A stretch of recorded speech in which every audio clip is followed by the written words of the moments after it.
Sinasabi mo rin na buhaya ka. Ngayon, paano yung mas mabigat na mga nakasira talaga ng imahe natin? Yung mga talagang nagnakaw. Yung rason kung bakit tayo tinatawag na congressman ngayon. Yung nagnanakaw sa mga flood control programs. Mga baseless accusations.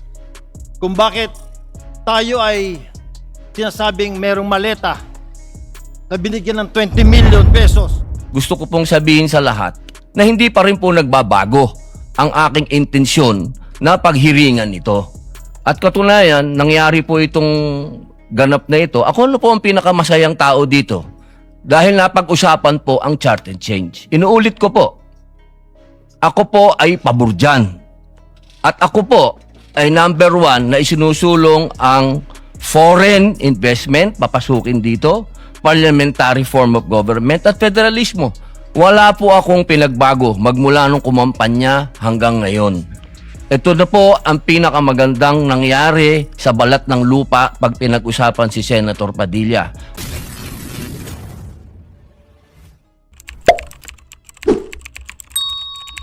Video courtesy. His manifestation. Senate of the Philippines/FB.com. Madam Speaker, doon kanina kinanta ni Congressman Erice, sino ang tunay na baliw? Posibleng baliw. Pero tayo ba ay nasasaktan sa mga ginawa niya? Noong naglabas siya ng video at nagsabi na tayo mga buhaya, a few days after that, I talked to him. Sinabi ko sa kanya, huwag kang maglabas ng ganyan. Huwag mo sabihin na tayong lahat ay buhaya dahil ikaw ay isa ring congressman. Sinasabi mo rin na buhaya ka. Ngayon, paano yung mas mabigat na mga nakasira talaga ng imahe natin? Yung mga talagang nagnakaw. Yung rason kung bakit tayo tinatawag na congressman ngayon. Na tayo daw ay nagnanakaw sa mga flood control programs.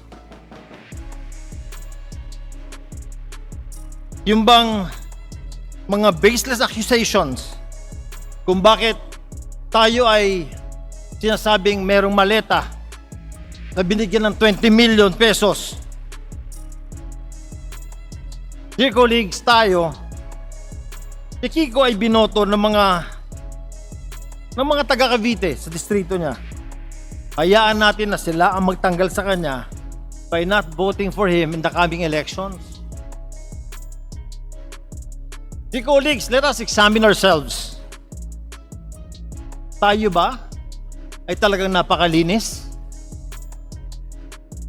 Tayo ba ay hindi rin baliw paminsan-minsan? Meron din naman tayong mga colleagues dito na gumagamit ng social media kung ano-ano sinasabi sa atin. Minumura rin tayo paminsan-minsan. Diba? Discipline him. Reprimand him. Suspend him as much as you want. But for us to take him out, let us not put this action of expulsion in our own hands. Let the people of Cavite in his district decide for him and not us for these reasons. Senator Robin Padilla. Ginang Pangulo, nais ko lamang pong linawin yung mga napag-usapan kanina sapagkat kung meron pong isa dito na naniniwala sa charter change, ako po bagong senador pa lang at nangangampanya pa lang, 2010 pa lang. Ako po ay pabor na baguhin ang konstitusyon. Kaya po ako ay tumayo sapagkat napag-usapan po kanina na patungkol po dun sa mga nagfa-file. 19th Congress, 20th Congress, may pina-file po ako. Con-as, ganyan. Kaya po ako, noong tayo po ay naging minority na, nung sila na po naging majority, bago pa lang po ako maging minority, ibinigay ko na po ito kay Senator Kiko Pangilinan. At siya nga po ang naging chairman nito. At ngayon po na bumalik sa akin, gusto ko pong sabihin sa lahat na hindi pa rin po nagbabago ang aking intensyon na paghiringan ito. At katunayan, nangyari po itong ganap na ito, ako ano po ang pinakamasayang tao dito? Dahil napag-usapan po ang charter change. Inuulit ko po, ako po ay pabor dyan. At ako po ay number 1 na isinusulong ang foreign investment, papasukin dito, parliamentary form of government at federalismo. Wala po akong pinagbago magmula nung kumampanya hanggang ngayon. Ito na po ang pinakamagandang nangyari sa balat ng lupa pag pinag-usapan si Senator Padilla. At sana po, mga ginoong at ginang, napakaganda po ng nangyari na nag-uusap tayo dito sa plenaryo.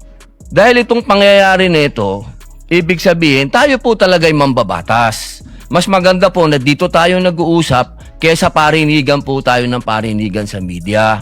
Ito na po yung pangarap ko. Ito po yung Westminster na sinasabi.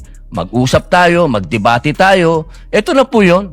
Kaya sana, mga mahal kong kasama, tanggapin niyo po ang aking pasasalamat. Maging hindi payag, maging payag sa charter change, isa lang ang totoo. Maraming salamat po. So hanggang dito lang tayo mga tol. Maraming salamat sa panonood at patuloy na suporta. God bless you sa inyo lahat at hanggang sa muli. Paalam!